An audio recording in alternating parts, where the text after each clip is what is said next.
Okay. Oh, and I still have some tests here. I'm guessing I won't be able to pawn them off until test 2, then I'll snatch people. But if you haven't grabbed your test 1, you should grab it because I don't want it.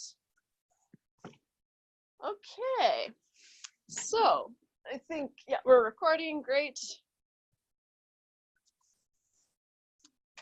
We're changing up the practice test, right? So for test 1, I just walked around and you showed me, but that takes a long time, right? So to speed that up a little bit, you're gonna scan your practice test and upload it on Moodle, right? So if you don't know how to do that, then you can ask me and I can help you out.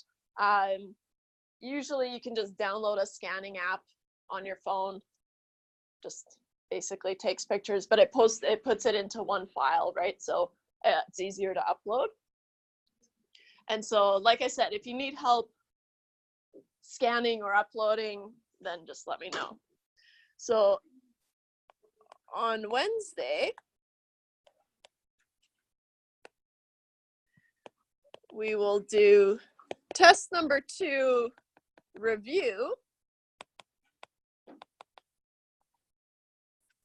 All right, so same idea as last time. We're just going to go through the practice test together, but be sure to upload your work for the practice test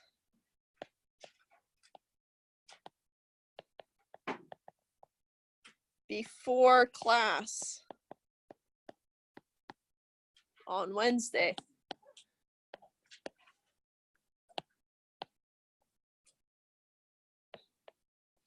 For 1 completion mark.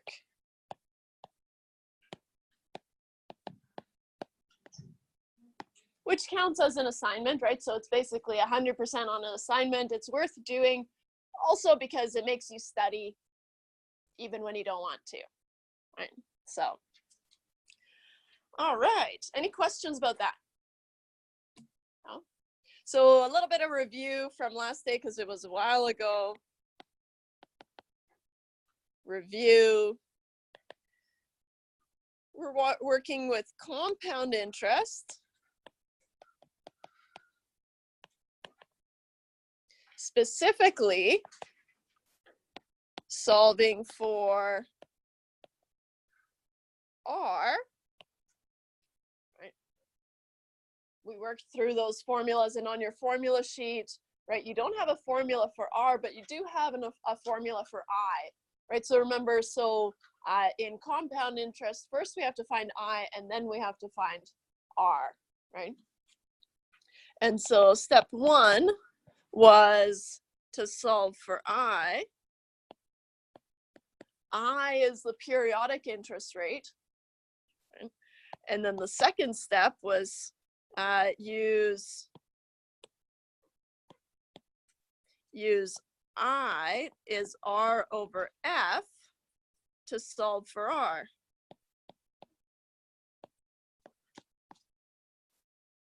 At this point, right, you know that I is the periodic interest rate, F is the compounding frequency, right, and R is the nominal rate or the annual rate.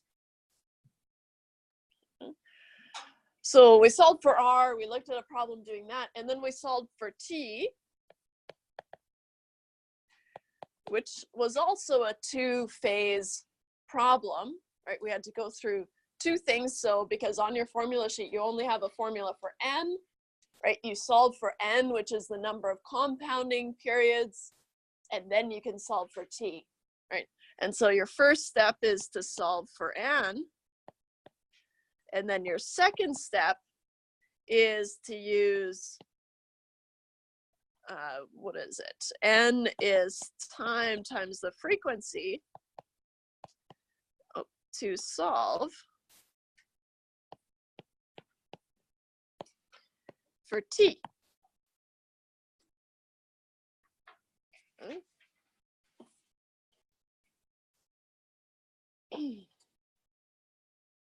One thing that we're going to note here is that when we're solving for N,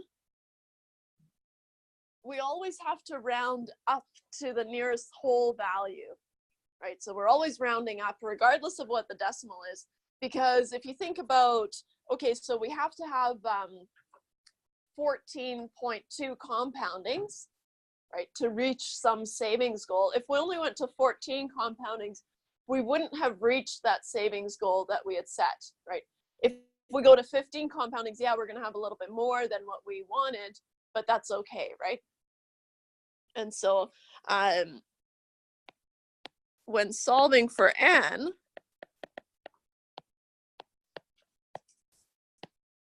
we need to round up to the nearest whole value.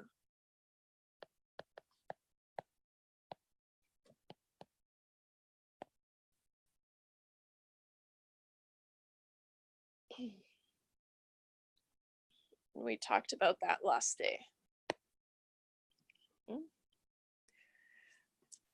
And then what did we do? And then we talked about the doubling time.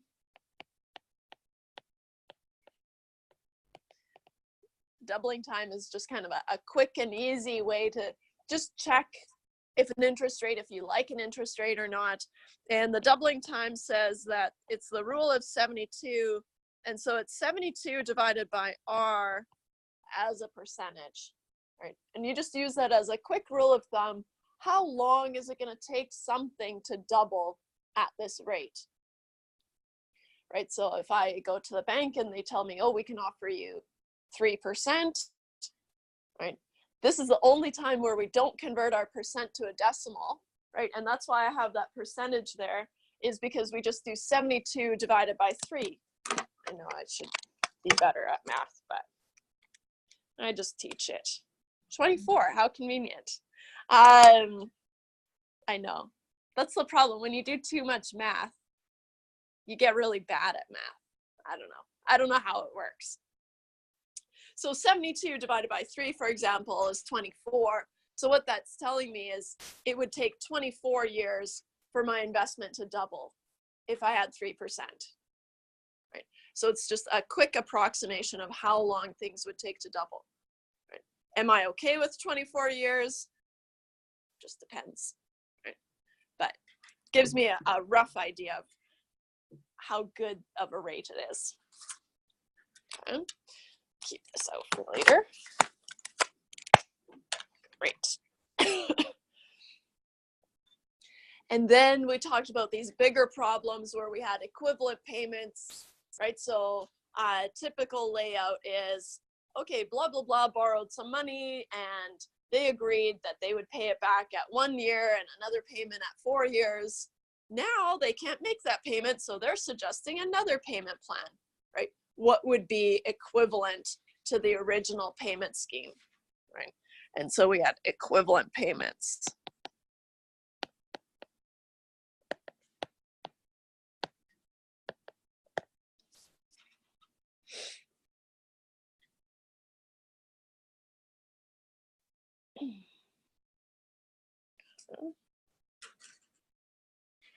All right.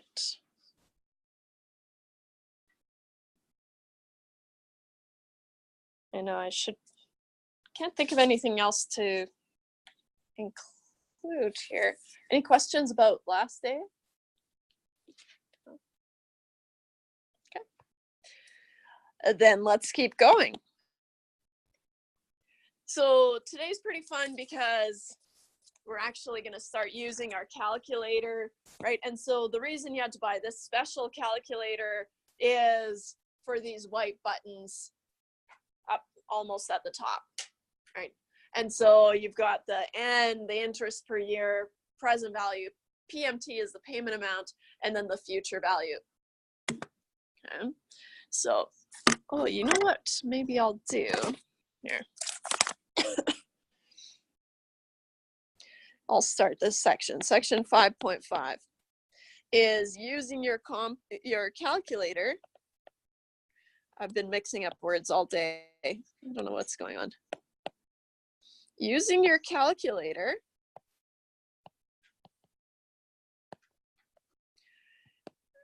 for compound interest problems.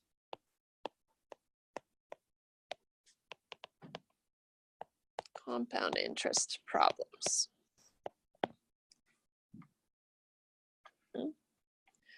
What I'm gonna do is maybe I'll take a picture. I could probably find one online, but this will be quicker.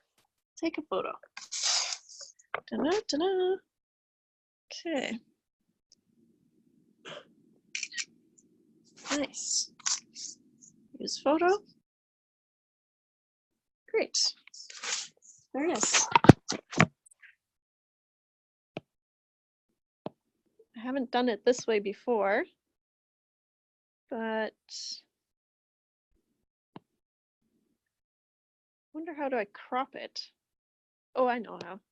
It's what I do every day, isn't it?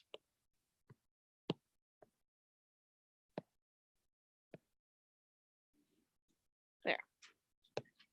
Oh my goodness. Okay. Almost there, guys.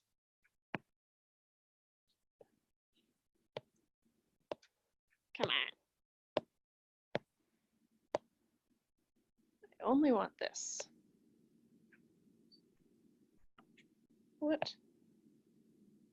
Okay, whatever. We're just gonna have the whole desk on there.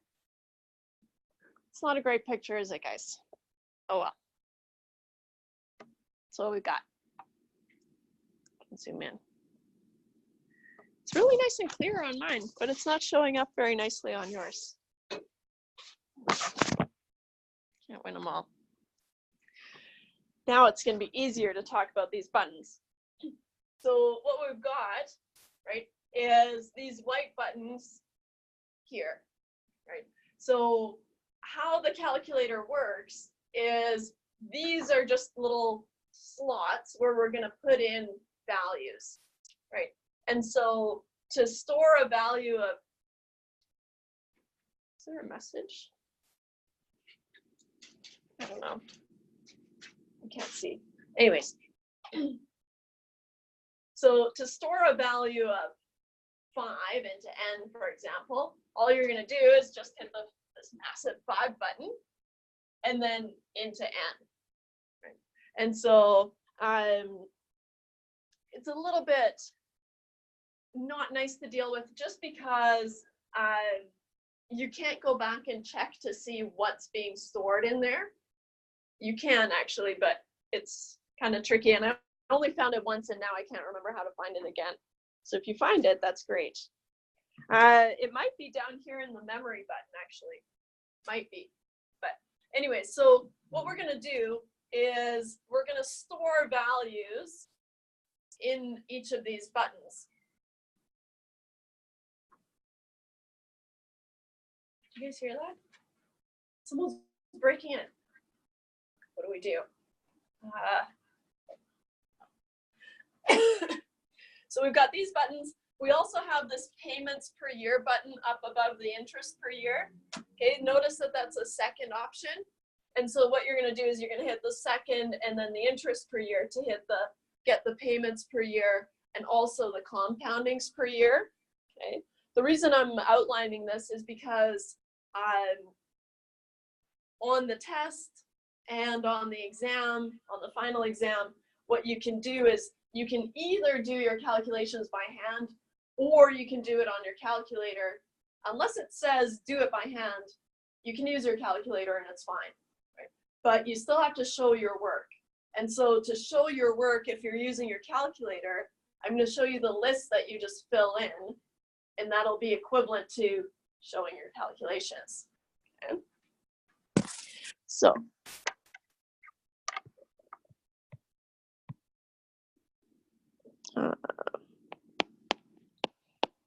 to show our work,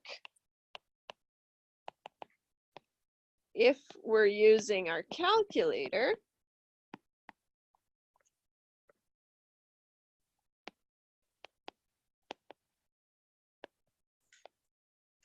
we must list the following information.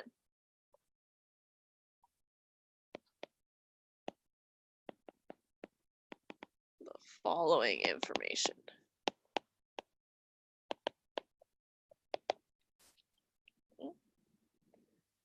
So I'm just going to go through the buttons from left to right, the white ones. So we've got N, and I'm going to list them. And we've got interest per year, I per Y, PV, PMT, FV. And then we've also got payments per year and compoundings per year. And I'll show you, those are in the second menu.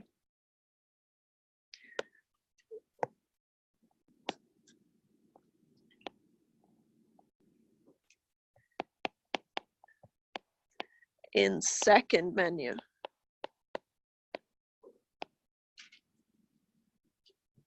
The payments per year and the compoundings per year. So what we're going to do is I'm just going to tell you what each of these things are, even though a lot of them are pretty intuitive, right? So N is the number of compoundings. Number of compoundings. N, lowercase n.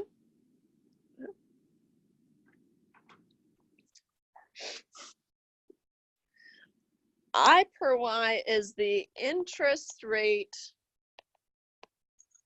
per year. So this would be R. When we're using our calculator, it has to be as the percentage. As a percentage.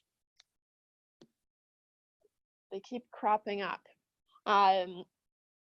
In our calculations, right, we use R as a decimal, but in the calculator, it's a special case, and so we have to use it as a decimal. So 3%, we would just plug in 3. And we'll do examples. PV is the present value.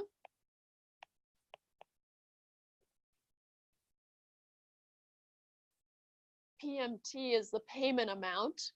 We don't have any payments until we start annuities, right, which is after test 2. So for now, we're just going to put in 0, but later on we'll have payments, regular payments. And so it's the payment amount. Payment amount.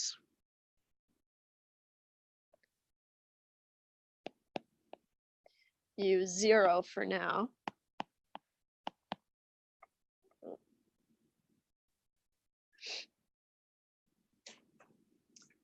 FV is the future value.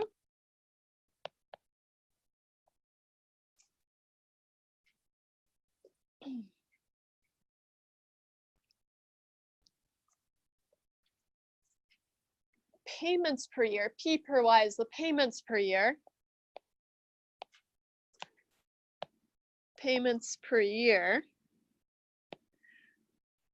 We have a compounding frequency, right? So at 3% compounded quarterly, right? So our compounding frequency would be 4. For now, because we don't have a payment frequency, right? So annuities is in chapter 6, I think. And so that's when we're going to start having these regular payments, right? Every month you pay off your car or your mortgage, right? So we've got these regular payments coming out. And that's when we start using the PMT button and the payments per year. But for now, because we have to have something in the payments per year button, we're just going to use same as compoundings per year for now.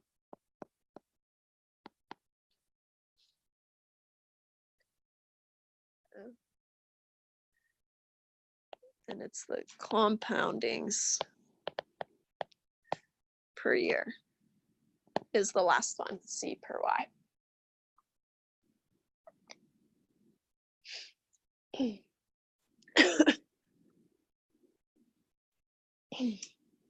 Once we set the compoundings per year, it actually just defaults to being the same. I'll show you. Okay. So to enter values in the white buttons, all you have to do is have the value on the screen and then hit the button. and it'll just store it. It doesn't show you anything. It just says, so try hitting 5 and then hit the N button. It just says N equals 5, but there's no way to go back and check that N is stored as 5, right? So you just say, okay, it's told me that N is 5. Great, that's what I wanted. Okay. So to store values in the white buttons, right? So just the main menu buttons. Have the value you want to store on the screen, then hit the button you want to store it in,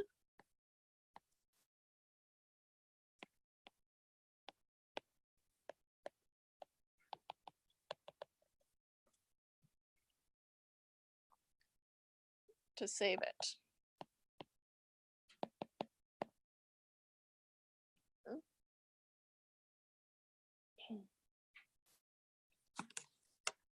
For these second menu options, right, in our case, payments per year and the compoundings per year, to save something or to store something, we have to hit enter after. And so it behaves a little bit different. So to store values in the second menu,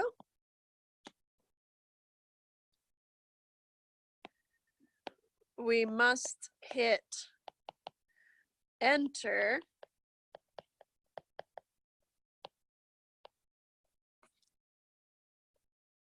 to store values, or to save values, I should say.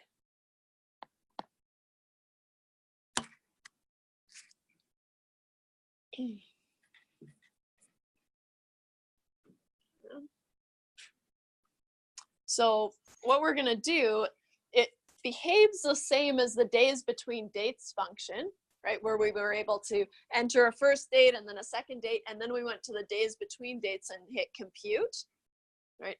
Same way here, we're going to fill in all the buttons except for one, and then the one we want to compute, right? It'll only be able to compute one, missing one, right? But so we ignore that one until the end, then we go back and hit compute, and it'll compute it for us, right? As long as we've entered all the information correctly. So we are only able to solve for one missing value, right? It has to have everything else. So we're only able to solve for one missing value.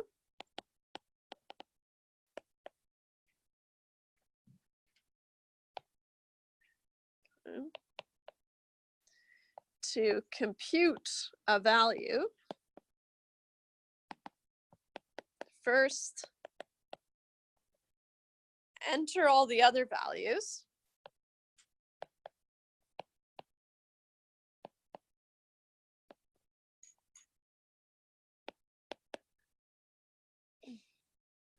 and then hit CPT,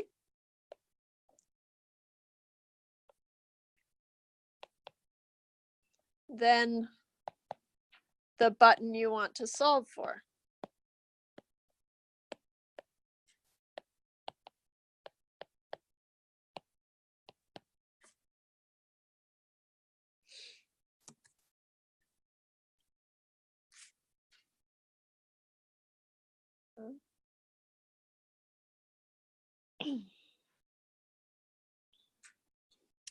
One little heads up is that these values, right, N is going to be positive, interest per year is positive.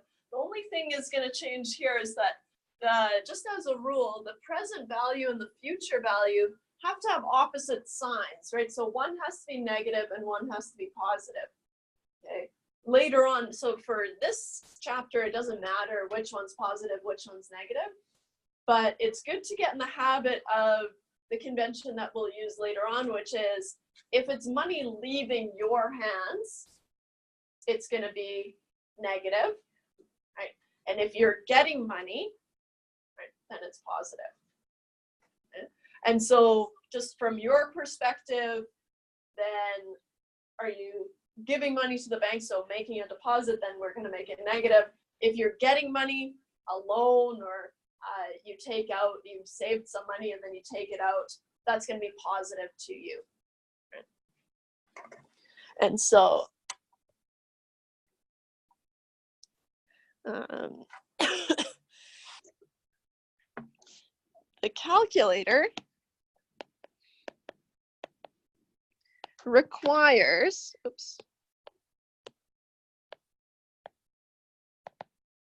requires that PV and FV have opposite signs.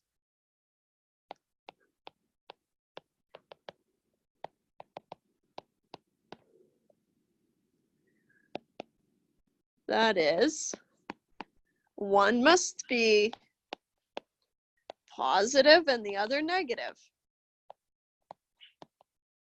Bless you. Oops, doesn't say negative.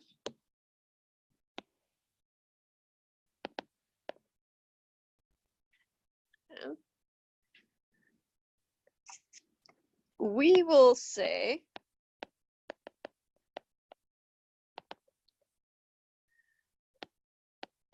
that money leaving your hands, right, making payments,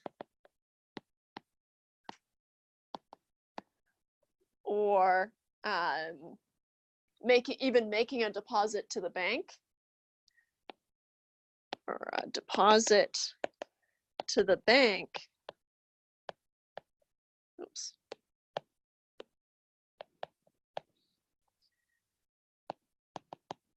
Will be negative.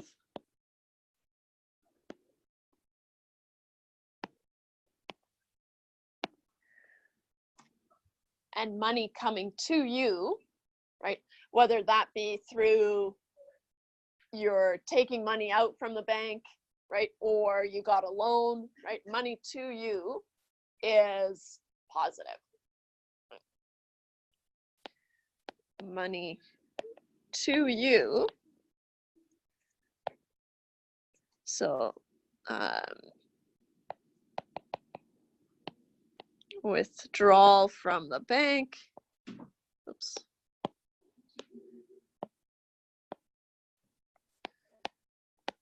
From the bank, or maybe a loan, are some examples, will be positive.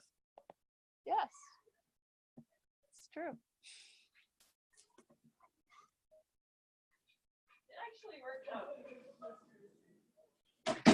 Will be positive. Really? Yeah, really.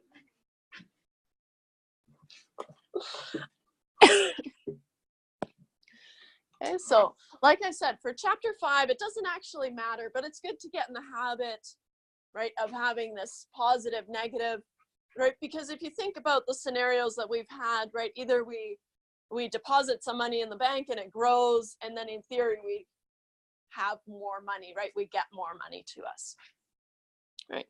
And so one has to be positive, one has to be negative. Otherwise, it'll give you an error. I'm sure you'll come across it, and then you'll think, oh, right, one has to be positive, the other has to be negative.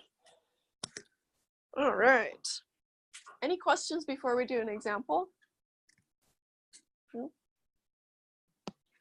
So I have here. We'll do example 188. Not that crazy. Just to get into the groove.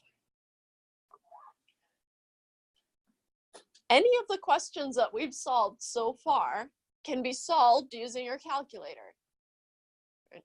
And so the calculator doesn't really introduce any new problems. It just makes it easier to do. right?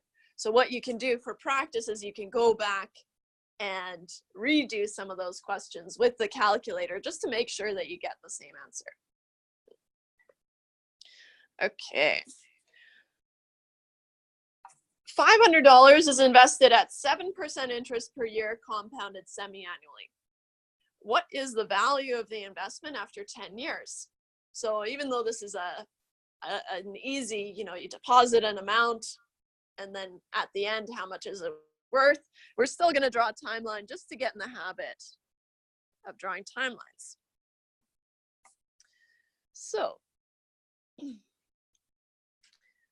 I'll just say that here's today, even though it's not clear, right?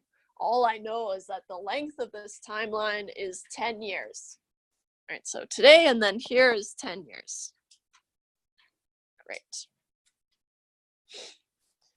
Below the ticks on the timeline, right, I put the dollar amounts. So I've invested $500 today, and I want to know what is the value of this investment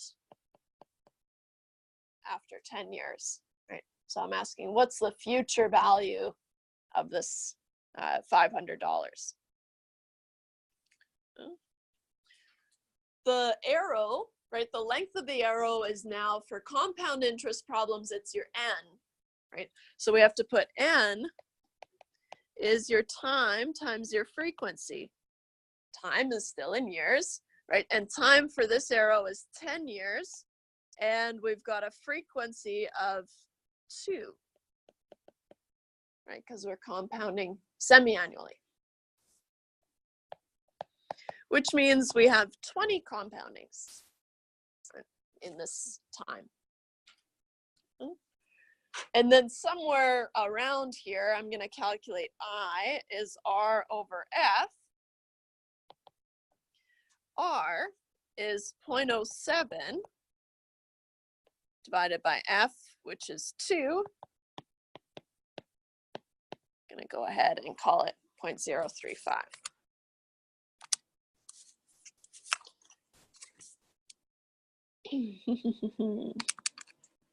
Just to check.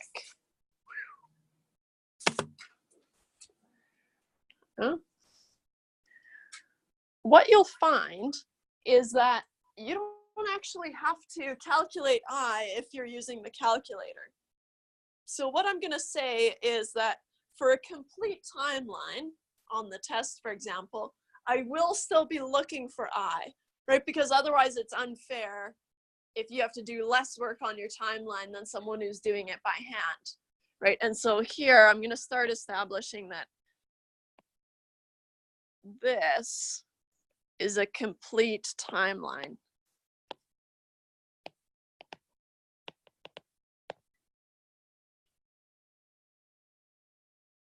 Okay. So even if you don't have to use I, right, because your calculator just takes R and it just figures out I in the background, right? So even though you don't have to have it, I still want to see your calculation of it, just to be fair. All right. Solving on our calculator. Solving on our calculator. To show our work, right, we just make a list of all the inputs that we have. And to play it safe, I just always list them in the order that they're given on your calculator, right? And so I just read through here and I say, okay, well, I need N, I need the interest per year, I need the present value, I need PMT, I need the future value, and then keeping in mind that there's those 2 extras in the second menu, which is the payments per year and the compoundings per year.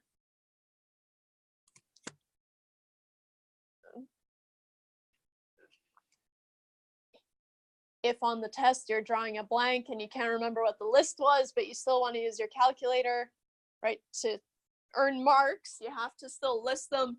But if you check the front page of the test, it'll say, I'll give you this list, right? So it'll be there So you don't have to memorize it, it'll be there. But also once you do it enough, you'll just know that you just have to list the buttons.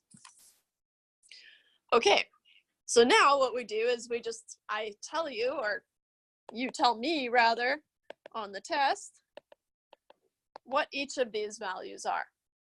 So we decided that n must be 20. The interest per year is 7, right? That's a 7% rate.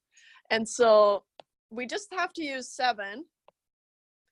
Here, I'm going to make a note saying do not use the decimal. I know I keep flipping back and forth. In our calculations, we use a decimal. Right? There's little ins and outs. Our present value is I'm depositing $500, right? And so remember the positive and negative, right? One has to be positive, one has to be negative. From this perspective, right? I'm investing this $500, right? So I'm giving it to the bank, and then at the end, I'm gonna take it out, take it home, right? And so here, I'm gonna say minus $500. $500 leaving my hands. Right? It doesn't matter if it's going into my account at the bank, right? It's leaving my hands. We don't have a payment amount, so for now we're just gonna put 0, that's fine. Our future value is what we want to solve for. So to indicate that, remember we used the S star when we did the days between dates? So we're going to use the same idea here.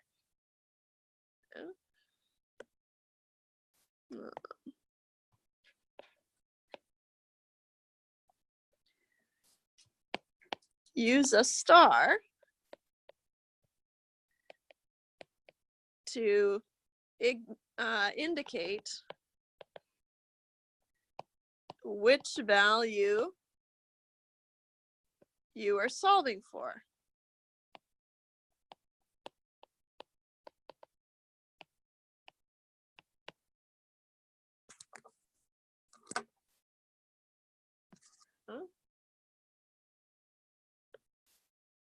So we can't fill that in quite yet because we have to have the payments per year and the compoundings per year. We don't have any payments per year, but remember for now, because we don't have any payments, right? We don't have any payments per year. So, but we do have our compoundings per year, and if we don't have any payments per year, they have to be the same. Right? And so we've got semi-annually, so we've got 2 payments per year, or compoundings per year, sorry. Just make a note here, semi-annually. And then for our payments per year, it's going to be 2, same as compoundings per year.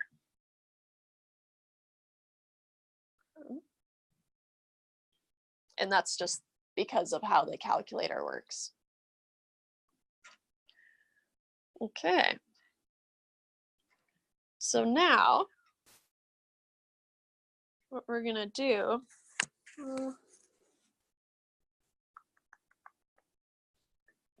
just seeing if I can jimmy rig something.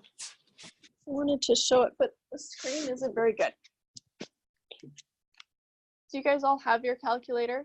You can follow along? Okay. So what you're gonna do, I'll try it. Try it.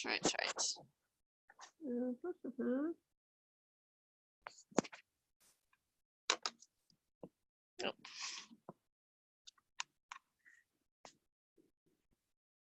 How shaky is it? It's really shaky.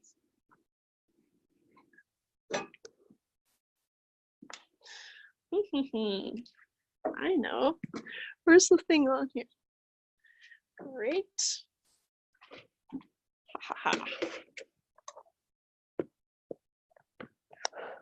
Okay. Need something taller.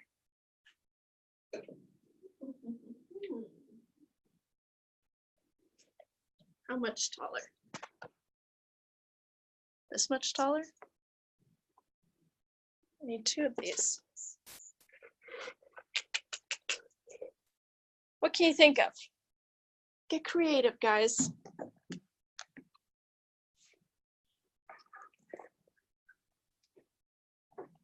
Risky, right?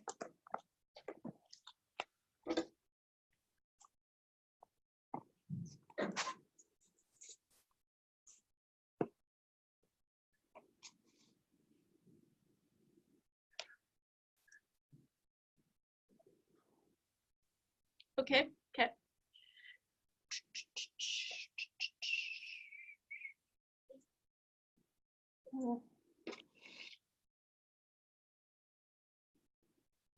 That's pretty good. I think that's pretty good. Oh.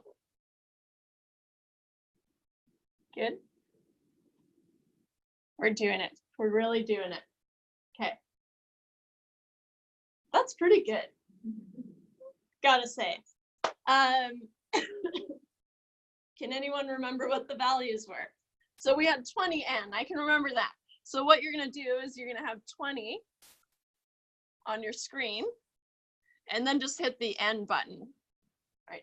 Then it'll just show up as n equals 20 and you'll just have to take it. Okay. N is 20. Great. Our interest per year was 7, right? Was it? Yeah. So then you're going to have 7 on your screen and then interest per year. Again, just take it at face value. It says it's stored, so whatever. Our present value is 500. Negative, right? We decided, well, this one's going to be negative because then at the end, I'm going to take it out and I'm going to have more money. So that's our present value. We're going to have 0 for the payment amount. And then we're going to leave the future value. If you want, you can put 0 in there and then go back and compute it. But in fact, it doesn't matter if you just leave it. Okay. Then you're going to go to the second menu. So second, payments per year. And it takes you to this payments per year option. And we said, okay, well, we're going to have 2 in here. So 2. Notice that it got rid of the equal sign.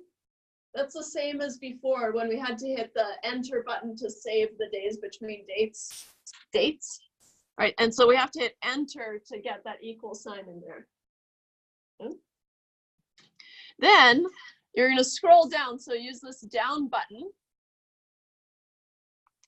Scroll down to the compoundings per year. Make sure that that's 2.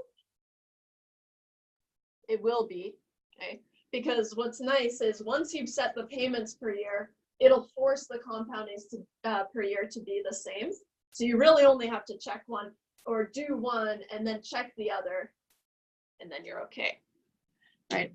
And then to get out of the second menu, right, you have to hit second and then quit, which is the second option over the compute button here. Right, and that's how you leave the second menu. Now, I want to compute. So now I've entered all these values. They're all stored on my calculator, right? And so now I want to compute the future value, right? And so I'm going to hit this CPT button, the compute button. Whoop. Compute. I think I hit it. You never know. And then hit the future value, which is the one I want to compute. And it'll tell me after, what was it, 10 years? My $500 will have grown to $994.89. If we did it by hand, we would find the exact same thing. Right? Just a little bit easier. Right? And so, like I said, as long as you give the list of values that you're putting into your calculator, that's the same as showing your work doing it by hand. But I think it's a little bit quicker, a little bit easier. There's only going to be a few questions where you have to do it by hand, right? looking at the practice test, for example, the very last long answer says you have to do it by hand. So for that one, you cannot use your calculator. For all the other ones, it's up to you. Okay. Any questions about the calculator? Then I'll take this jimmy rig down here. Right. Okay. Perks to bringing all this stuff. And this. Random bucket. All right. So I'm going to fill in my answer here because I got 994. Notice that it's positive. 0.8944317. And I'll just say, therefore, after 10 years, I would have $994.89.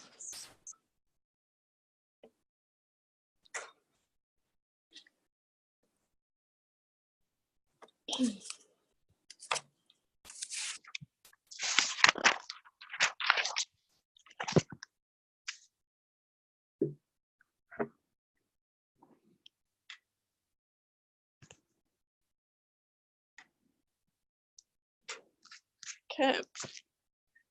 How about another example? Just to try it out. Example 189.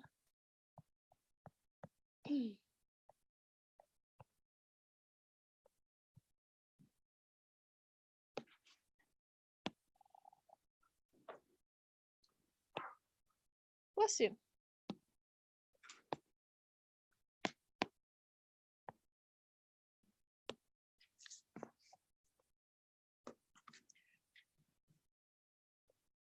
So this question says, determine the number of compounding periods, but I'm just going to change that to the more difficult, determine the number of years that it takes for this, for $10,000 to reach $12,000 if money earns a rate of interest of 5% per year compounded monthly.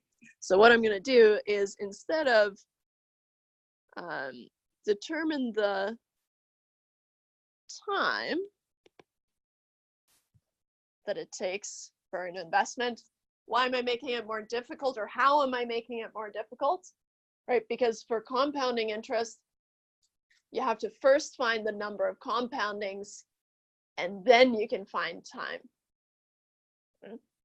So we'll start with doing a timeline just to map it out, see what's going on here.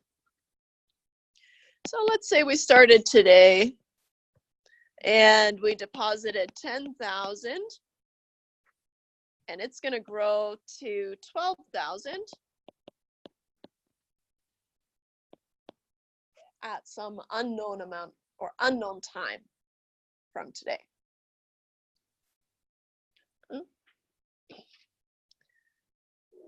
That means that we don't know n, but we can find I. I is R over F.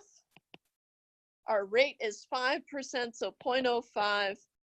Compounded monthly, so F must be 12. 12 months in a year. 0.05 divided by 12 is 0.004166, repeating. Of course, if you're doing the calculations by hand, you'll have to store that whole value, right, of I and use that. You can't use a rounded value. But we're going to use our calculator. Here, I'll just highlight that this would count as a complete timeline.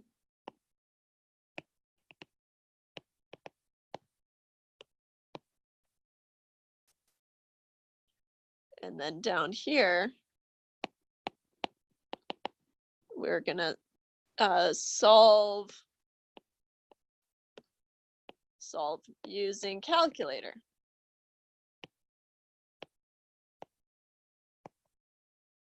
So again, we're just going to list the values. N is something, interest per year is something, the present value is something, PMT, we already know is 0, future value, payments per year, and the compoundings per year.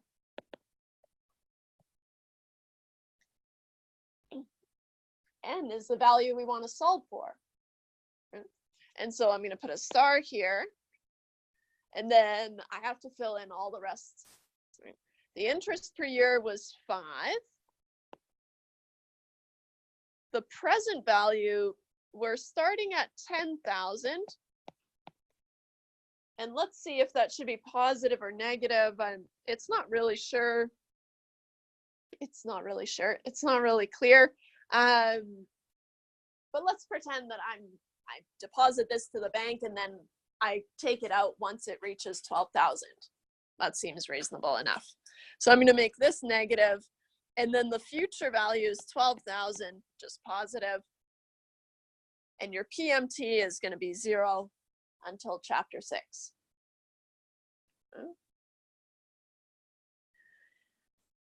What did we say? We had a compounding frequency of 12. So we've got 12, and then because they have to be the same for now, 12.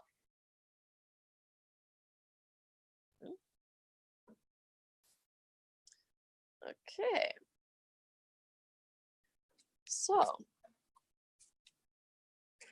let's plug them in. You can't see mine anymore, but same idea. So we ignore n because that's what we're going to come back and solve. And so I'm going to put 5 as the interest per year, 10,000 negative as the present value, 0 into the payment amount. One thing, the PMT would have saved as 0 from before, right? So every time that you enter in a new value, it'll overwrite it. But if you ignore values, it'll just keep whatever was in there, right? Tricky because you can't go back and see what's in there.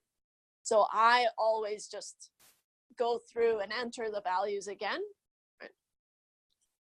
But if you're doing the same problem and only one thing is changing, what you can do is you can just go back, change that one thing, and then recompute, right? Saves you a lot of time.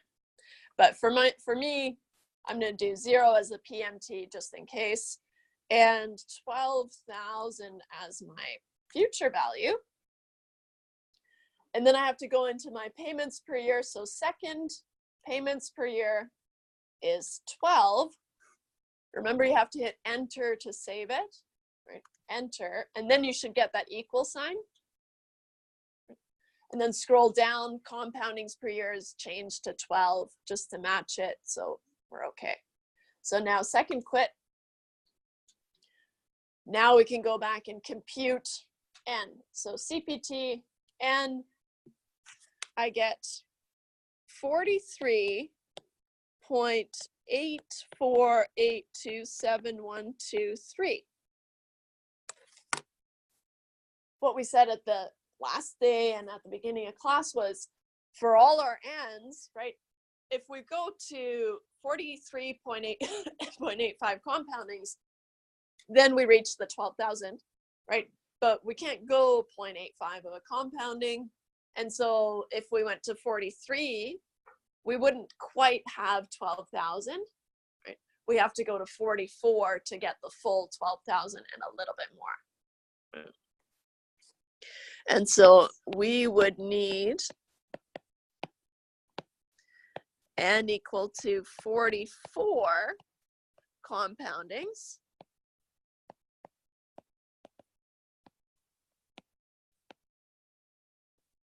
to reach the full $12,000. That's what the question in the book was asking, but then I said, okay, well, how long is that, right? Because we don't talk in number of compoundings. That doesn't make sense. Right? But so solve for t, we know that n is time times the frequency. We just said that n has to be 44. T is what we're trying to solve for, and f is 12. So 44 divided by 12, T must be 3.66 repeating years, or roughly 3.67 years. Right. For time, we can leave it as a decimal.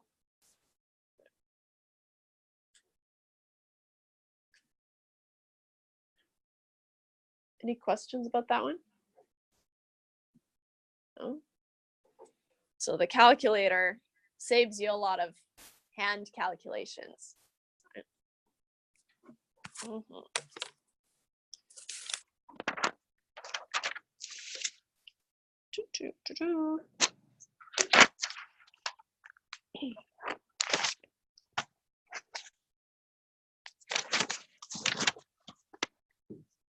I had a whole example crossed out from a long time ago.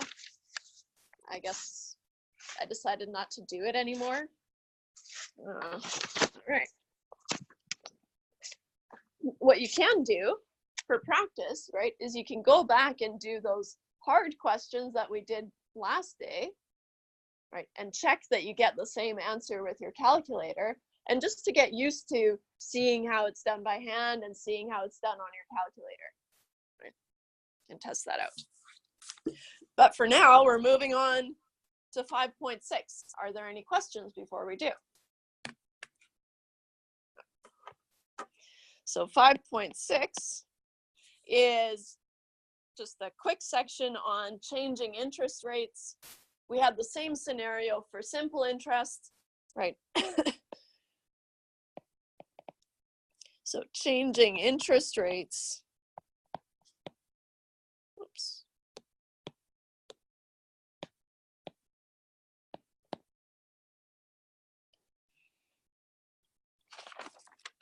So second to last formula on here looks promising, right? So we've already worked through all these formulas. You know how it is.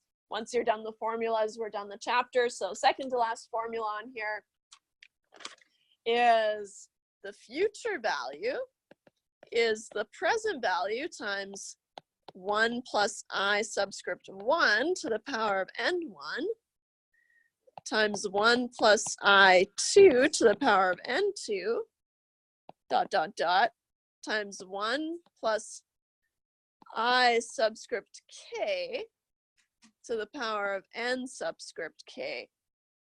K is just some arbitrary number. So it's just saying you can handle k interest rate changes, where I subscript, usually we use I, trying to think of a, where I subscript, let's just do the specific 1, is the periodic interest rate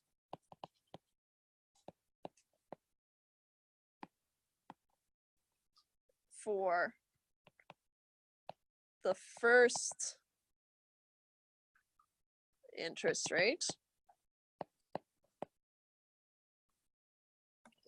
So remember, when we have changing interest rates, what's happening is we did that example where the interest rate starts at 5% and then it increases by 1% every 4 months, right? So first 4 months it's 5%, and then the next 4 months it's 6%. Next 4 months it's 7%, etc. Right? We can have the same thing for compound interest. Right? And so each little section is going to have a periodic interest rate, right, and some number of compoundings. N subscript I is the number of compoundings. Number of compoundings at the first rate.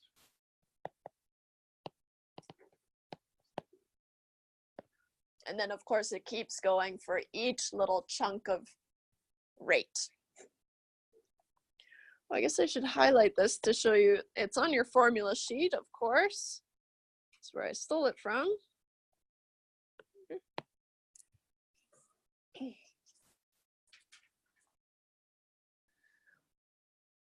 I'd say this is more of a short answer question, if anything, right? So just something we have to talk about because it can happen. Let's do example 190.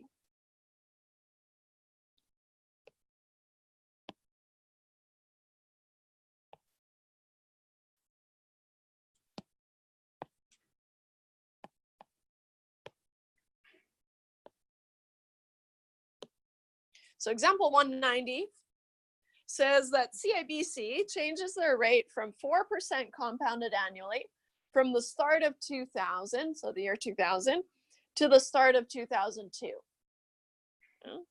For the next 2 years, the rate switched to 4.75% compounded quarterly. Okay. The following year, the rate was 3.5% compounded semi-annually. Okay. So we've got different rates and different compounding frequencies for each of these little segments. You invested $1,000 at the start of 2000. How much do you have in your bank account after 5 years? Okay. So we're going to start and we're going to map out our timeline just to get a handle on what's going on here. So what I've got is it starts at 2000, and then after 5 years, I'm going to be at 2005. I'm just going to make little tick marks at each year in between. So 2001, 2002, 2003, and 2004.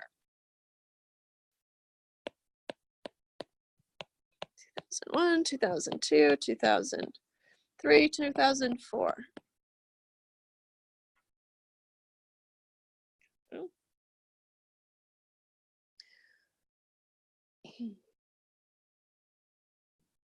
So here, I invested 1,000, and then for the first, was it to the start of 2002,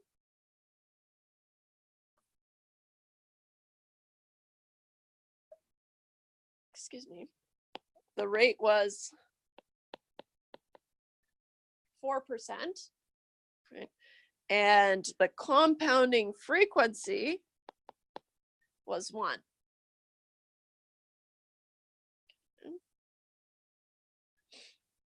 And then from there, from 2002, so for the next 2 years, the rate switched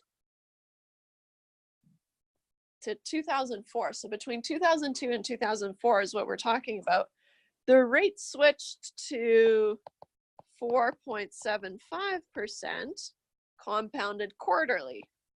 So F is 4. Okay. And then finally, the following year, the rate was 3.5% compounded semi-annually. So for this last little segment, we've got a rate of 3.5% compounded semi-annually, so a frequency of 2. And we want to know, I didn't give myself very much room here, but we want to know what's the future value at the end of all this.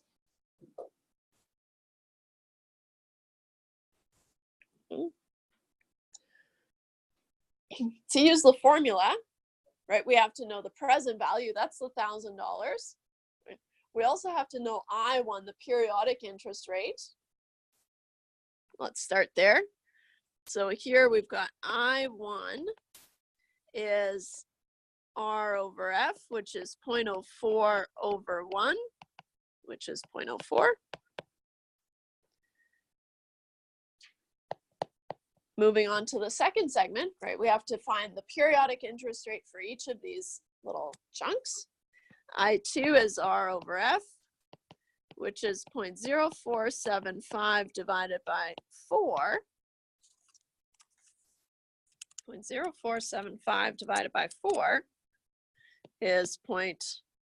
0.011,875. And then I don't have very much room for I3, so I'm just going to calculate it. 0.035 divided by 2 is 0.0175. Squeezing it in there.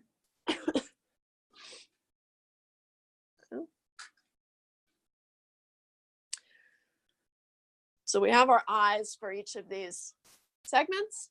Now we have to find our N's. Right? N, I'm going to put it on the arrow. N is time times the frequency. The time between 2000 and 2002 is, of course, 2 years times the frequency of 1. So N1 is 2. N2 is time times the frequency. Time is, again, from 2002 to 2004 is 2 years times the frequency of 4, which is 8 compoundings. And then here, N subscript 3 is, again, I don't have very much room, so I'm going to do 1 times 2 is just 2.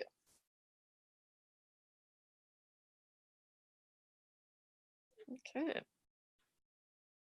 A little messy, but it's okay. If you wanted to just plug it into the formula for this, that's fine, right? But because it's the first one that we're seeing, I wanted to show you on the timeline what's happening. But the formula, right, is the future value is the present value times 1 plus I1 to the power of N1 times 1 plus I2 to the power of N2 times 1 plus I3 to the power of N3. And we only have three different rates. So our future value is our present value, which was $1,000, times 1 plus I1, which is 0.04, to the power of N1, which is 2, times 1 plus 0.011875 to the power of 8,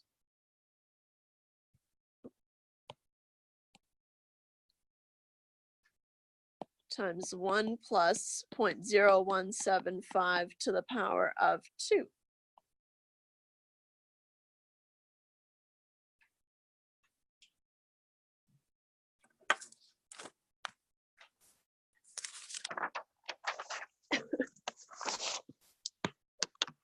I guess we can do these calculations. I've got it just pre-baked here. I've got 0.0, I've got 1,000. I may as well show it. 1.04 to the power of 2 is 1.0816 times 1.011875 to the power of 8 is 1.09904361.8. Just in case, I'm going to store that just so I don't have to re-enter it. Store it in 1. And then I've got 1.0175 to the power of 2, 1.035306625. Keep that on my screen, times recall 1 times 1.0816 times 1,000. I get 1,230.69502.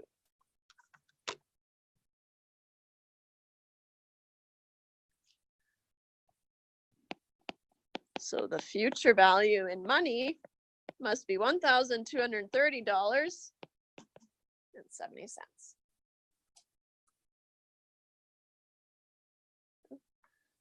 So the idea is the same, how we change with, or how we deal with a changing interest rate. Just with compound interest, we have to take into account I and N instead of R and T. All right. Here's an interesting problem. Section 5.7, or any questions about this one before we move on?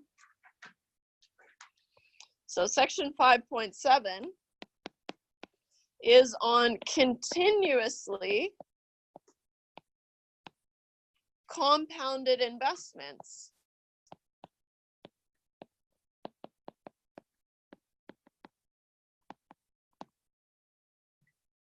So imagine you're compounding, right? And we know now how compounding works.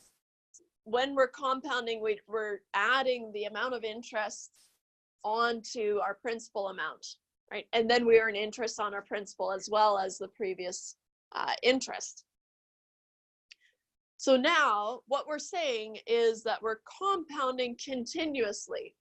So not every day, not every hour, it's continuously. So always, always, I can't even make the motion, right? It's continuously compounding.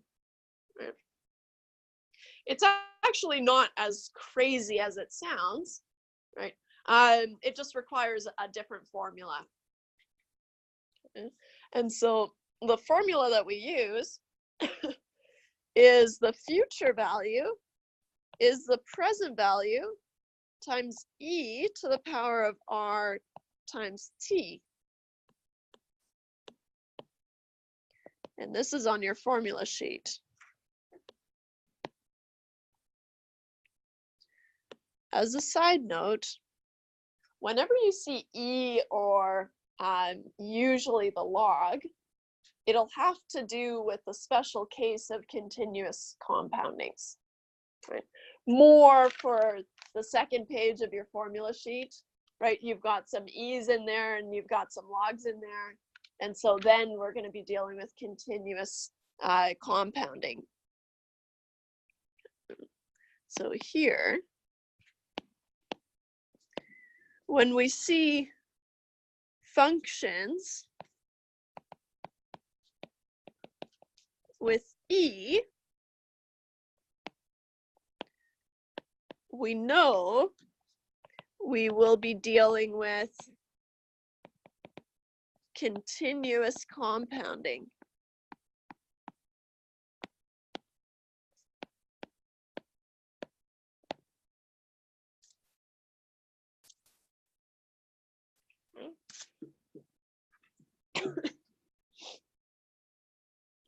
We know all of these values though in our formula, right? We know what the future value is, but we can write it down anyways. So where FV is the future value, PV is the present value, E is just a number, right? E on your calculator is, where is it? Oh, it's in the second option over the log button. So second E, oh, I have one on the screen, second E. E is roughly, because it's irrational, 2.718281828. Keeps going.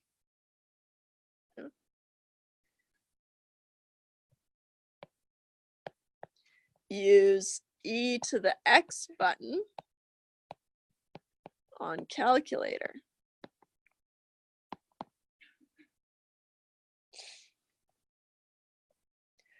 R, we know from before, is just the nominal rate, right? The annual interest rate. Nominal rate. And then T is, of course, time in years.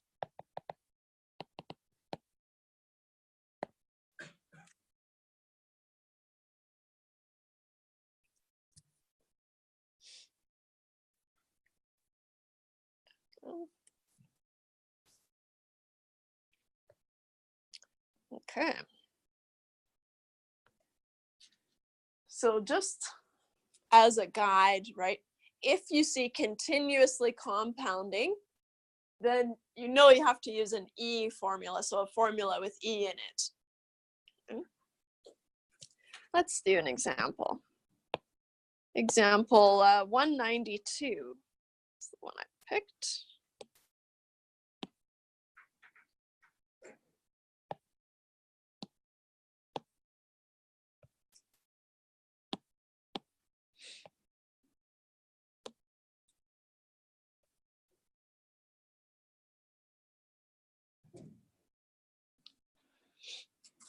All right. 13 years ago, you borrowed $7,500 at a rate of 2.5% compounded continuously. Sounds like a really bad idea, right? But we'll see how they compare. What would be the equivalent annually compounded rate at which you borrowed this money? Yeah. So what we're going to do is we're going to take, okay, the 7,500 13 years ago at a rate of 2.5% compounded continuously. What's the future value of that? And then use the present value and the future value that we just found to figure out, okay, well, what annually compounded rate, right, is equivalent to making this happen? So let's map it out here. We've got 13 years ago and today, although if you said today and 13 years from now, it's fine. We borrowed 7,500 and it's going to grow to some future value.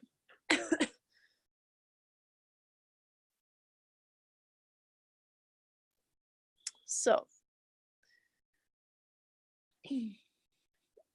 in this first case, T is 13 years and the rate, or actually what I'll say is compounded continuously, where R is 0.025.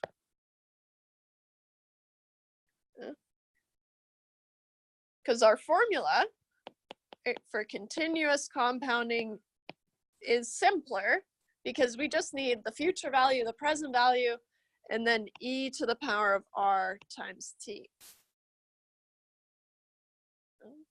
So for us, we're trying to solve for the future value, right? How much do we owe 13 years later? If our present value was 7,500 times e to the power of the rate, which is 0.025, times the time, which is 13.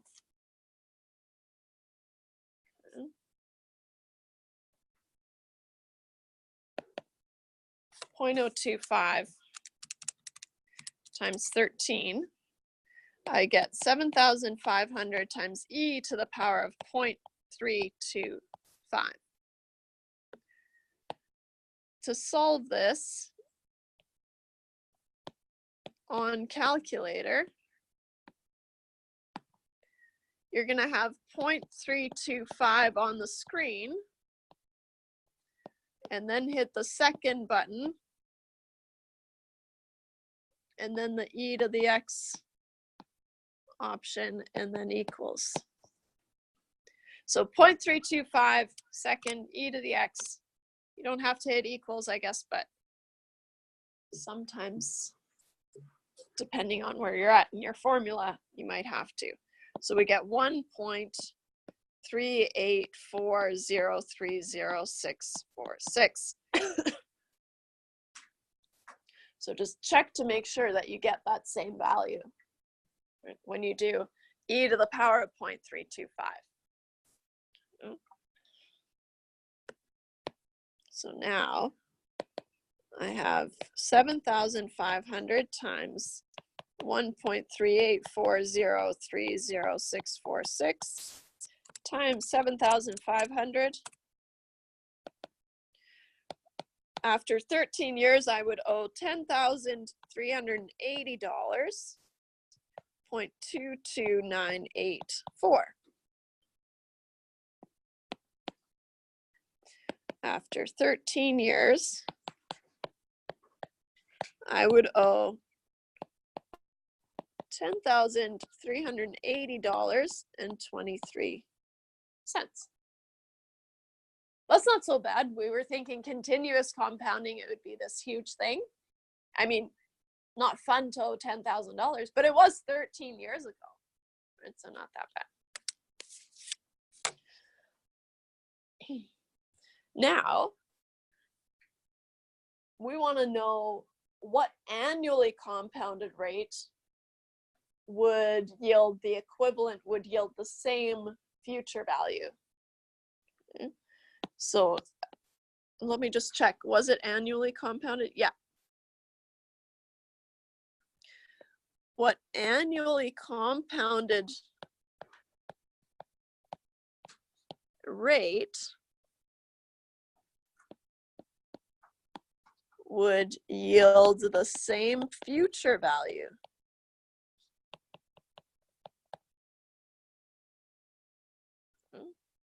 So just drawing out the timeline again.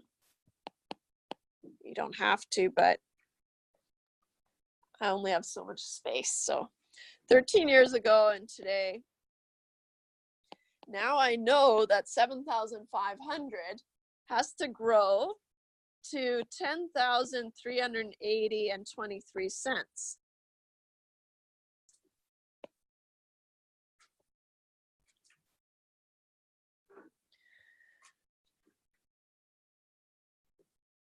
If it's compounding annually, that's saying that F must be 1.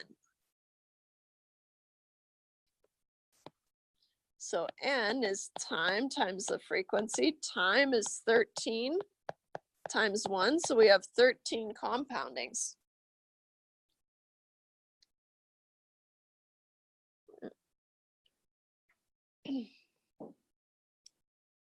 And then we have to solve for I to find R. Right, that's what we're trying to find. How do you guys want to solve for I? How about we use the formula from last day? Formula on your formula sheet. Or if you want, I guess you could use your calculator. I'll use the formula. So we've got I is the nth root of the future value over the present value minus 1. So we want the 13th root of 10,380.23 divided by 7,500, then minus 1.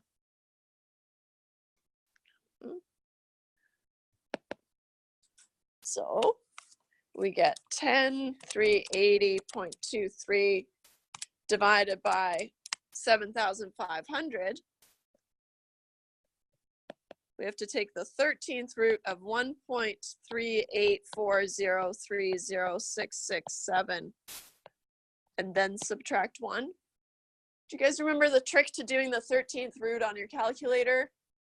You do 1 to the power of, or 1.38 to the power of 1 over 13. So we do 1.384030667 to the power of 1 over 13, and then minus 1. To the power of 1 divided by 13 equals, otherwise you don't get the right answer, 1.025315122 minus 1.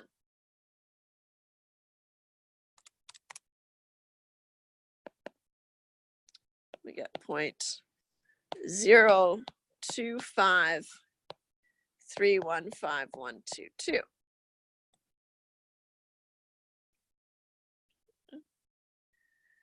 We've solved for I. It is compounded annually, so it already is R, right? But just to show, right, we know, so now solve for R.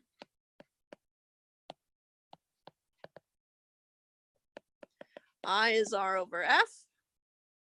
I is 0.025315122, which is R, which we're trying to find, over F, which is 1. So R is 0.025315122.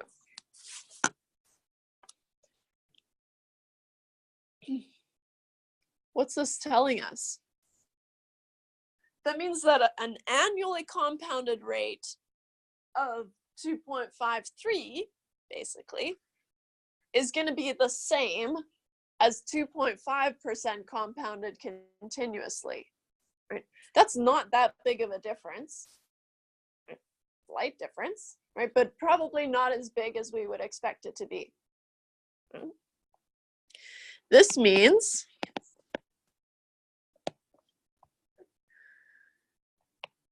2.53% compounded annually is equivalent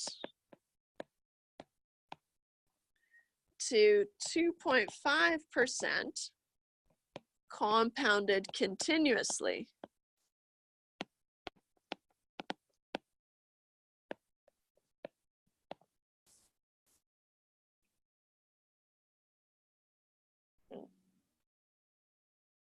Just looking at these values, there's no drastic difference. Right? So our compounding frequency, right? We just have to know how to deal with all these different scenarios, right? Continuous or annually or monthly, but at the end of the day, it doesn't really make a difference. Okay. Any questions about that one? So I think there is one continuously compounded one on the Moodle quiz. Is it the one that's due tonight? Oof. Okay.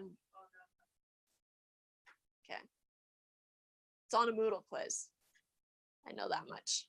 There's a continuously compounded one, and that's how you're going to deal with it. Any questions? Okay. So that's the end of chapter 5.